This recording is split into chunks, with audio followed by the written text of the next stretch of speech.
Okay, magandang hapon po sa inyong lahat mga kababayan. Batang Maynila to it's. Update lang po tayo. Dito po sa kasong isinampa ni Bossing Vic Soto kay Daryl Yap. At naglabas po ng desisyon ng korte, itong Muntinlupa Trial Court. At ito po sa ating screen. Ipinatatanggal po ng Muntinlupa Regional Trial Court ang teaser ng Pepsi Paloma. Ayan mga kababayan, inatasan na ng Muntinlupa Regional Trial Court RTC Branch 205 ang filmmaker na si Daryl Yap na tanggalin sa online platforms ang teaser ng kanyang pelikulang Pepsi Paloma. May iba na title Hindi na The Rapist of Pepsi Paloma. Pepsi Paloma na yung title. Binago na ba? Kasi sabi niya itong ni Akla, hindi daw binago Pero parang napapansin ko mga kababayan parang napapansin ko, Pepsi Paloma na yung titulo, hindi na po The Rapist of Pepsi Paloma. So, umatras na po itong si Akla. Kung saan, direktang sinabi ang pangalan ng TV host at komedyanteng si Vic Soto. Binanggit yung pangalan at meron pong isang termino pa ron na rape. Ayan po yung naging dahilan kaya po nasampahan ng kaso itong si Daryl Yap. Actually, mga kababayan, merong decision po dito po sa sa kaso ng sa kaso ng writ of habeas data na final ng kampo ni Bossing Vic Soto.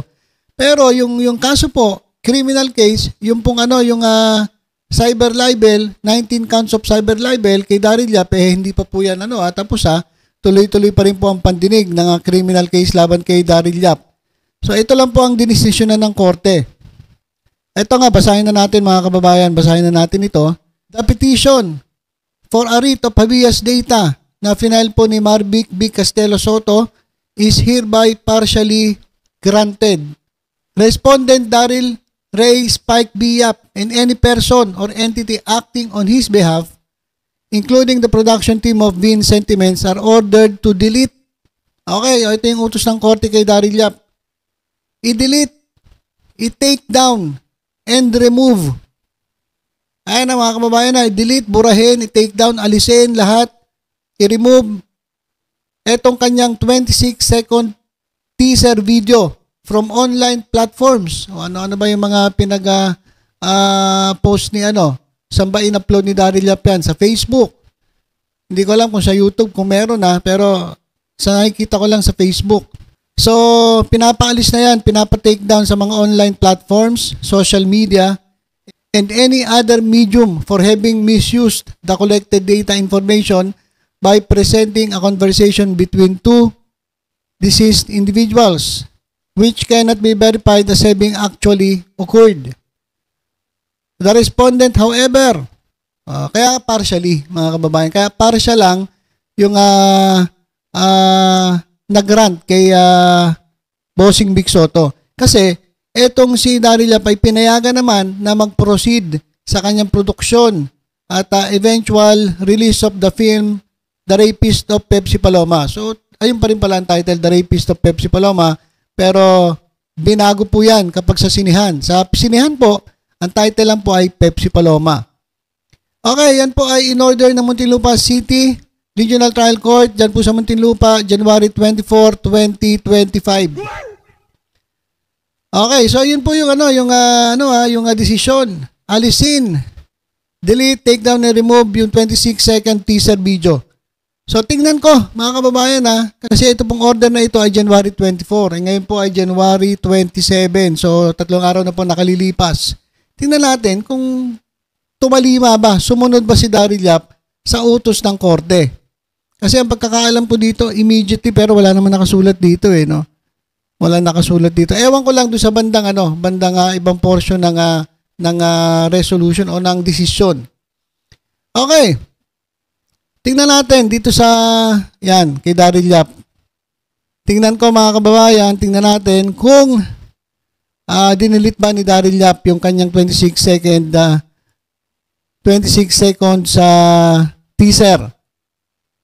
Ito mga kababayan, meron pa nga bagong ipinaw si Daryl Yap mensahe ng pasasalamat. Pero bago natin balikan itong mensahe ng pasasalamat ni Daryl Yap, puntahan muna natin etong yung kanyang teaser. Dinilit na ba Sumunod na ba sa utos ng korte si Daryl Yap? Tingnan natin. January 1 niya po in-upload yun. Bagong taon, mga kababayan. Unang araw ng bagong taon 2025. Talaga nang busy to eh. Pero mo talagang itinaon. January 1 niya ipinost. Ibang klase. Ang ganda ng simula mo, Daryl Yap. Ang ganda ng simula ng taon mo. Dahil dyan sa ginawa mo, nakakasuhan ka. Ayan, malamang sa buong taon ng 2025, ikaw ay mamalasin at ikaw ay siguro patong-patong na kaso aabutin mo. Dahil lang dyan sa teaser na na ginawa mo para ma-promote o magpapansin para sa iyong pelikula. January 1. January 10. Tingnan natin yung post ng January 1. Ito. January 1. Ito mga kababayan. Dahil hindi ko naiintindihan. Okay. Ayan mga kababayan. So, January 1. Mga kababayan, okay. So, hanggang ngayon po, ay hindi pa po binubura ni Daryl Yap, hindi pa po tinitake down, hindi pa po dinidelete etong kanyang teaser dyan po sa kanyang Facebook account. Ayan, maliwanag mga kababayan mismo sa Facebook page ni Daryl Yap. Nandyan pa rin teaser 1. So, nandyan pa rin yung 26 seconds na kanyang teaser, nandyan po. So, matigas ang ulo na ito, mga kababayan Noong January 24, naglabas po ng order ang Muntinlupa Regional Trial Court at meron po sila, naka-furnish po sila. Although, late na na-publish, pero meron na po silang kopya. Nabigyan na po sila ng kopya. January 24, January 27, 3 araw nakalipas, hindi pa rin tumatalima. Hindi pa rin sumusunod si Daryl Yap sa utos ng korte. Sapagkat yung kanyang teaser ay nandito pa rin sa kanyang Facebook page, Daryl Yap. Ayan mga kababayan, malinaw naman, kitang-kita ninyo eh. As of 3:40 PM, ngayon pong araw ng Lunes, January 27, 2025. Ayan documented tayo mga kababayan. As of 3:40 PM, January 27, 2025, araw po ng Lunes, ay hindi pa po tinatanggal, hindi pa po dinidelete ni Daryl Yap sa kanyang Facebook account o Facebook page etong teaser ng Trop o The Rapist of Pepsi Paloma. Ayan for the record lang mga kababayan, para may katunayan tayo na hanggang ngayon hindi pa niya sinusunod ang utos ng korte. So ako nananawagan sa Regional Trial Court ng Muntinlupa, mga sir, mga judge, attorney, mga attorney. Ito po, napakalinaw Hindi pa po sumusunod si Daryl Yap. Nandun pa rin po sa kanyang Facebook page itong teaser ng pelikula niyang Trop, TROPP, The Rapist of Pepsi Paloma. For info lang naman, for info. Pati dun sa DB na law office hanggang ngayon, hindi pa rin po nila tinatanggal. Kay Bossing Vic Soto, sir. Ito, hanggang ngayon, hindi pa rin po tinatanggal ni Daryl Yap. Matigas po talaga ulo. Gusto po atang makakasuhan uli eh. Okay, so yan for info lang for info lang mga kababayan. At balitang Maynila po muna tayo.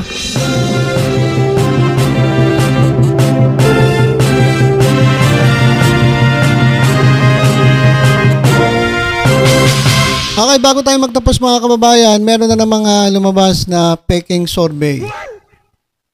Ay talaga tumigil lang mga to. Akala ko ba kayo'y umaasa na talagang sure win na kayo, talagang walang tatalo. Landslide pa nga sinasabi nyo. Pero bakit kinakailangan nyo pang mag-post ng mga peking survey? Ito mga kababayan ayon po sa Bat First Manila Yabang's Choice Survey. Fake news once again. Hindi ata uso sa Iskonians and think before you click, puro chismis at parinig sa Facebook ang expertise. Ayan mga kababayan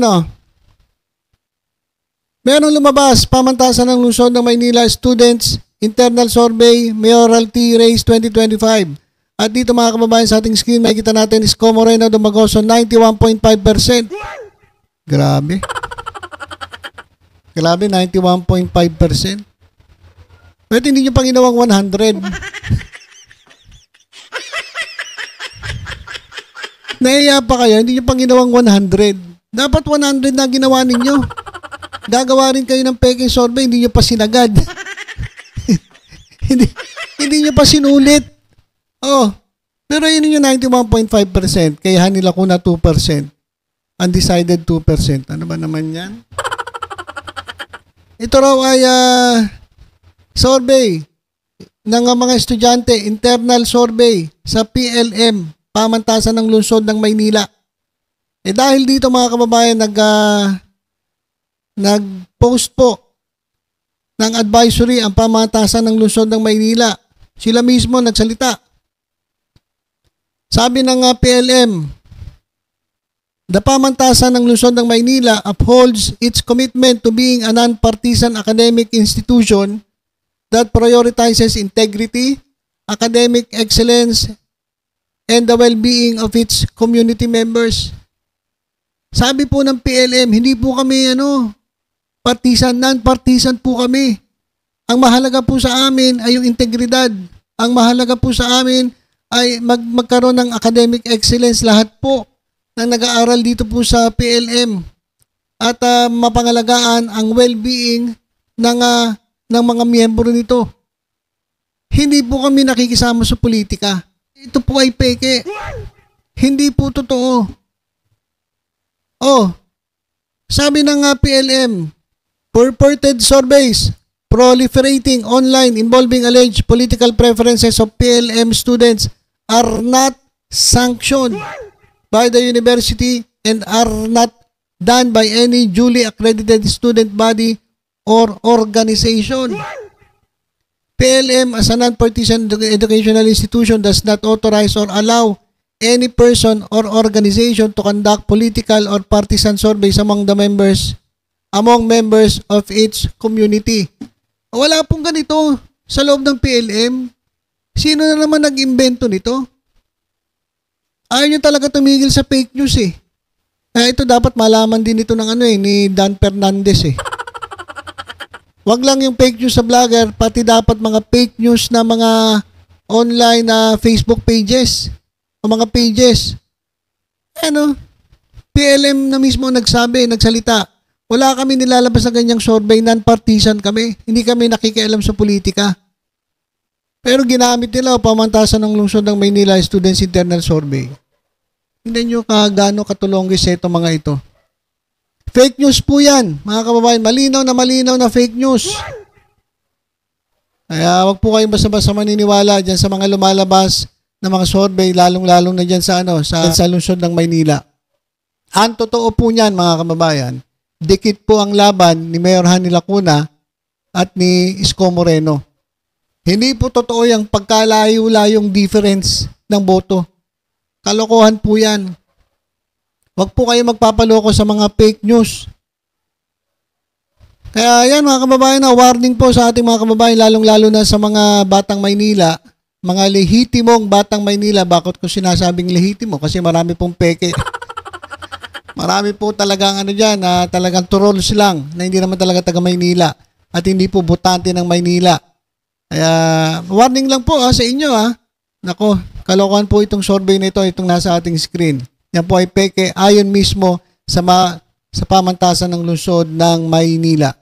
Okay, so yun lang po mga kababayan. Congratulations po kay Bossing Vic Soto. Yan, sapagkat ipinatanggal na ang teaser ng Pepsi Paloma, pero matigas ang ulo ni Daryl Yap. Hanggang ngayon, after 3 days, nung date nung desisyon ng korte, hindi pa rin inaalis si Daryl Yap yung kanyang teaser dyan po sa kanyang Facebook page. So for info, sa sa Muntinlupa Regional Trial Court, sa kampo ni Bossing, hanggang ngayon po, nandyan pa rin, hindi pa rin tinatanggal ni Daryl Yap yung kanyang teaser. Baka gustong makasuhan uli, mga kababayan. Ubus-ubus ang pera nito mga kababayan eh. Okay, so yun lang po muna. Basta tutok-tutok lang po dito sa Batang Maynila Toys sa iba pang updates. Ingat po tayong lahat. God bless po.